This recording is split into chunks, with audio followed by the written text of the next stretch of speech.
तो आज़ाद तो कर दिया। हाथ से अच्छा करो बुरा करो, पैर से अच्छे काम के लिए जाओ बुरे काम के लिए जाओ, लेकिन सज़ा देने के लिए वो आज़ाद आपको नहीं किया कि आप सब जो भी करो उसकी माफ़ी हो जाए। विधान बना दिया कि अच्छे का फल अच्छा मिलेगा, बुरे का फल बुरा मिलेगा। इसी तरह से एक बार आज़ादी तो दिया उसने, लेकिन जीवात्मा में जड़ और चेतन की जब डाला इस मनुष्य शरीर के अंदर में, जीवात्मा जब आई 5 महीना 10 दिन के बाद, तब उसी समय जड़ और चेतन की गांठ बांध दिया। अब कहोगे जड़ और चेतन किसको कहते हैं? जड़ उसको कहते हैं जो अपनी इच्छा से दूसरी जगह आ जा न सके। जैसे ये पेड़ है, पहले छोटा पौधा था, तो चाहे पौधा हो चाहे पेड़ हो, अपनी इच्छा से एक जगह से दूसरी जगह जा नहीं सकता है, अपनी इच्छा से नहीं जा सकता, छोटा ही पौधा क्यों न हो। लेकिन जब उसको उखाड़ के ले जाओगे दूसरी जगह लगाओगे तभी वो जा पाएगा। ऐसे ही जड़ उसको कहते हैं जो अपनी इच्छा से जा न पावे। चेतन किसको कहते हैं? जो अपनी इच्छा से जहाँ चाहे आवे जाए, वो है चेतन। तो चेतन और जड़, इसकी गांठ कब पड़ी कैसे पड़ी आपको बता दें। सबसे पहले माँ के पेट में पिंड बना, पिंड बनता है और फिर उसके हिस्से अलग होते हैं और फिर वो पिंड बढ़ता है। अब पिंड जब बढ़ता है तब उसमें अंग बनते हैं और फिर उसके बाद तब बाहर निकलता है। तो यानी पिंड जब तैयार हुआ और अंग जब यानी समझो कि अलग अलग हिस्से जब हो गए और वो जुज ऐसा बढ़ा, तब वो एक सुराख उसमें पतली होती है, छिद्र जिसको कहते हैं, वो उस मसाले से भर नहीं पाता है, वो सुराख रहता है। उसी से जीवात्मा डाली जाती है, उसी से प्रवेश करती है, जिससे शरीर चल रहा है। और जब आखिरी वक्त आता है तब उसी सुराख से निकलती है। साधना जब साधक करता है तब उसी सुराख से आगे निकालता है, ऊपरी लोकों में जाती है, परम प्रकाश धाम में जाती है जीवात्मा। तो जब ये पिंड था तब समझो कि जड़ था, और जब जीवात्मा डाली गई तब बच्चा पेट में घूमने लग गया, चलने लग गया। तो जड़ और चेतना उसमें तब आई कि जब जीवात्मा डाली गई। तो जीवात्मा है चेतन और ये शरीर है जड़। जीवात्मा ही इसको चलाती है, हाथ पैर आँख कान सब जीवात्मा ही चलाती है। और जीवात्मा अभी अगर निकल जाए तो जड़ हो जाएगा। ये अपने आप उठ नहीं सकता, बोल नहीं सकता, इंसान देख नहीं सकता, कुछ कह नहीं सकता है। कब? जब मौत हो जाती है तब, जीवात्मा निकल जाती है तब। तो वो जड़ और चेतन की गांठ लगा दिया, और गांठ नहीं लगाया, जकड़ दिया। जकड़ना जानते हो? एक तो होता है बांधना, जैसे जानवर को रस्सी से बांध देते हैं और जब चाहते हैं खोल देते हैं। पजामा सिलवाते हो, उसमें नाड़ा दारबंद जिसको कहते हैं डालते हो, तो उसको इस तरह से बांधते हो, तो पकड़ के खींच लो तो खुल जाएगा। अब एक होता है जकड़ना, जब जकड़ जाता है वही नाड़ा, या जानवर खींच खींच करके जब कस देता है रस्सी को और रस्सी भीग जाती है, चिपक जाती है एक दूसरे से, तो औजार से किसी लोहा से उसको काटना पड़ता है, तब वो खुलता है। इसी तरह से जकड़ दिया अंदर में कि निकल न पावे, एकदम से जकड़ दिया है कि यह जल्दी से खुल न पावे, निकल न पावे। अब समय जब पूरा हुआ और बाहर जब निकले तो वो गांठ वैसे की वैसी बनी रही और अब भी बनी हुई है। उस गांठ को खोलने में बहुत से लोगों को जानकारी भी नहीं हो पाई कि जड़ और चेतन की गांठ खुलेगी कैसे, और गांठ अगर खुलेगी नहीं तो बंधन से मुक्त हो नहीं सकते हो। जब मनुष्य शरीर छूटेगा तब फिर उसी बंधन के अंतर्गत आपको जन्म लेना पड़ेगा, पेड़ पौधे बनना पड़ेगा, जल के जीव बनना पड़ेगा, आसमान में उड़ने वाले पक्षियों की योनि में जाना पड़ेगा, पेड़ पौधे बना करके खड़ा कर दिए जाओगे तो जड़ को छुड़ाना जरूरी है, उस बंधन को काटना जरूरी है। तो ये त्यौहार किसने बनाया? इसको बनाया संतों ने। संतों ने त्यौहार बनाया, और हर त्यौहार का कुछ न कुछ महत्व होता है, हर त्यौहार का कोई न कोई मतलब होता है। तो त्योहारों के दिन गृहस्थ लोग महात्माओं के पास जाते थे आश्रमों पर।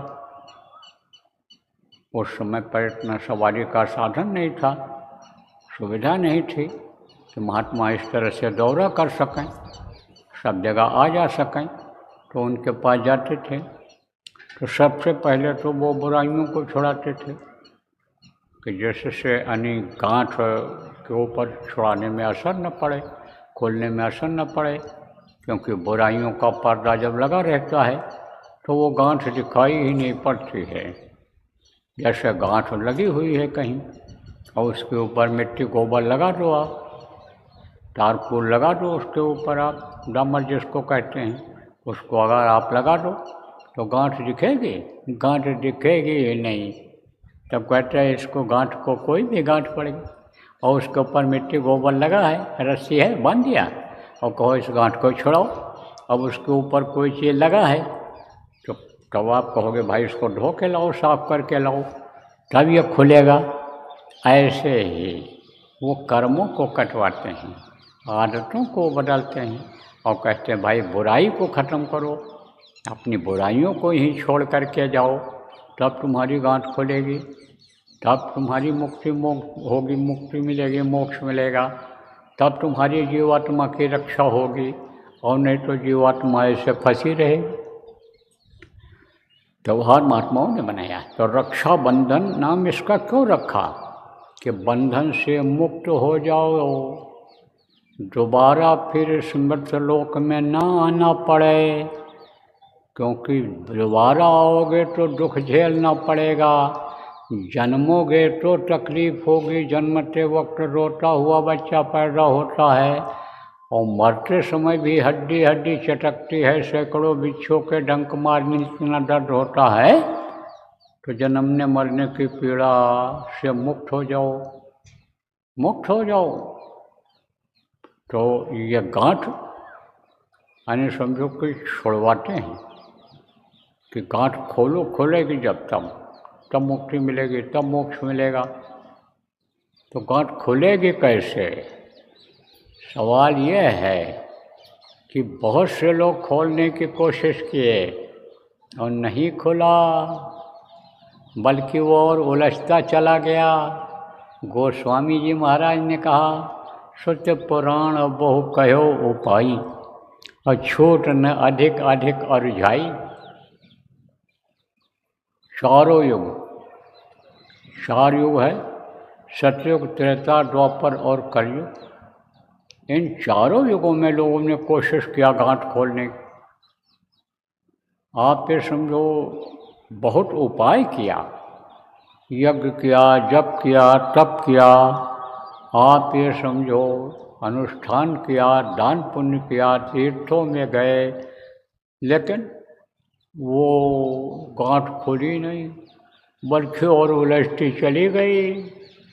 जैसे ये कभी कभी देखो जनेऊ पहनते हैं तो उसमें आप ये समझो कि 3 धागा होता है, और अगर वो उलझ गया और तो एक को निकालोगे तो दूसरा फंस जाएगा, तीसरा फंस जाएगा, तो वो उलझता ही चला जाता है। तो छूट न अधिक अधिक अरुझाई। तो ये छूटेगा कैसे? कैसे छूटेगा? ये कर्म कटेंगे कैसे? कर्मों का बड़ा जटिल विधान बना दिया गया। तो कर्म फांस, ये कर्म के अंदर ये फांस है, ये जो उलझ रहा है। कर्म फांस छूटे नहीं, कहते करो उपाय, और सद्गुर मिले तो उबरे, और नहीं तो बटका खाए। सद्गुर मिल जाए तो उपाय बता देते हैं, और उपाय को अगर अपना लो करो तब तो ये गांठ छूट सकती है, और नहीं तो फंसते चले जाओगे। ये बंधन से अगर मुक्त हो जाओ, आप गृहस्थी के बंधन से मुक्त हो जाओ, तो ये जो जीवात्मा 4 शरीर के अंदर में बंद है, आप तो समझो इससे निकल पाना बड़ा मुश्किल हो जाएगा। क्योंकि वो झीना बंधन है, पतला बंधन है, जैसे रस्सी ही है, मोटी रस्सी है। अब मोटी रस्सी है वो, उसको आप बंधन को खोलोगे, गांठ को खोलोगे तो आसानी से खुल जाएगा। लेकिन कोई बहुत पतला आप तो समझो कि यानी धागा है, तार है, उसके बंधन को, उसके गांठ को खोलोगे, इतना आसानी से नहीं खुलेगा वो। उसमें बड़ी मशक्क़त करनी पड़ेगी, मेहनत करनी पड़ेगी। तो इस बंधन से तो बहुत से लोग मुक्ति ले लिए, शादी ब्याह ही नहीं किया, घर में रहे नहीं, गृहस्थी को छोड़ दिया, जंगलों में चले गए, फल फूल खाए, शरीर को तपाए, बरसात बर्दाश्त किया शरीर से, ठंडी बर्दाश्त किया, गर्मी बर्दाश्त किया, आप ये समझो शरीर से, और पत्ती खा खा करके, छाल खा खा करके लोगों ने अपना जीवन बिताया, लेकिन गांठ नहीं खुली, वो गांठ नहीं खोल पाए। तो इधर का त्याग तो किया लोगों ने, लेकिन अंदर की गांठ नहीं खुली। तब मोटे बंधन जगत के गुरु भक्ति से काट, गुरु भक्ति से काटो आप। गुरु भक्ति किसको कहते हैं? गुरु के आदेश के पालन को गुरु भक्ति कहते हैं। हम सब लोग भाग्यशाली हैं प्रेमियों, सब भाग्यशाली हैं। क्यों भाग्यशाली? क्योंकि जो जिसको गुरु मिल गए, गुरु मिल गए, गुरु मिल गए आपको सबको। आप ये समझो जिनको भी ये रास्ता मिल गया, सूरज शब्द योग का नामदान मिल गया, सबको गुरु मिल गए। तो अब आप ये समझो वो लोग भाग्यशाली हो जिनको गुरु मिल गए। तो गुरु समर्थ मिले, मनुष्य शरीर मिल गया, और मनुष्य शरीर अभी ठीक ठाक चल भी रहा है। तो इस समय पर इससे अन्य समझो कि बंधन को काटने का मौका है। तो जो गुरु कहें करो तुम सोई, गुरु के आदेश का पालन करो, भक्ति करो, गुरु भक्ति करो। क्यों? क्योंकि मोटे बंधन जगत के गुरु भक्ति से काट। ये जो गृहस्थी का बंधन है, ये जो शरीर का बंधन है, ये जो जानवर पाले हो उसका बंधन है, ये जो रिश्तेदारियां हैं जाने जाने का बंधन है, रिश्तेदारी का आदर, रिश्तेदारों का आदर सत्कार का जो ये बंधन है, ये जो घर मकान आपका है, ये जो आप समझो कि ज़मीन जायदाद रुपया पैसा है, उसकी रक्षा करना भी आपका धर्म है। तो ये बंधन है। तो इस बंधन में जो बंधे हुए हो आप ये समझो उसका भी बंधन ढीला हो, उधर से भी लगाव हटे। आदेश का जब पालन करोगे, समझोगे भाई हमारा नहीं है, ये सब उस प्रभु ने दिया है, उसका है, यह हमारे गुरु महाराज का है, हमारा कुछ नहीं है। तो समझो उसमें लिप्त नहीं होगे, आप फंसोगे नहीं। जब ये समझोगे शरीर हमारा है ही नहीं, तन मन धन संतन को सर्वर, जो भी है तन है, मन है, धन है, जो कुछ है वो सब गुरु का है, तब फंसोगे नहीं, फंसोगे। तो गुरु भक्ति किसको कहते हैं? गुरु के आदेश के पालन को गुरु भक्ति कहते हैं। और जितने भी गुरु आए सब लोगों ने यही सिखाया कि भाई भोग तो भोगो और रहो गृहस्थी में ही, लेकिन फंसो नहीं उसमें, और रहते हुए भी उससे अलग रहो। जैसे कमल खिला रहता है, कीचड़ में रहता है, लेकिन कीचड़ कमल में नहीं लग पाता है। जैसे गुलाब होता है, कांटों के बीच में रहता है, लेकिन कांटों से गुलाब की एक भी पंखुड़ी फटती है, कोई असर नहीं होता, रहता उसी में है लेकिन अलग रहता है। तो रहो उसी में लेकिन अलग रहो। जब उसको अपना समझोगे, किसी को अपना ही समझते हो जब, तब उसको सीने से लगाते हो, चिपकाते हो। और दूसरा का देखो बच्चा है, उसको जल्दी सीने से कोई नहीं लगाता है, कोई गोद में ले लेता है। गोद तो जिस तरह से अपने बच्चों को ऐसे चिपका करके रखती हैं औरतें, वो गोद लिए हुए बच्चों को उस तरह नहीं, अलग ही रखती हैं, वो चिपकाती नहीं। अब आप इस बात को समझो प्रेम में, कि प्रेम जिससे हो जाता है, अगाध प्रेम जिससे रहता है, औलाद से प्रेम रहता है,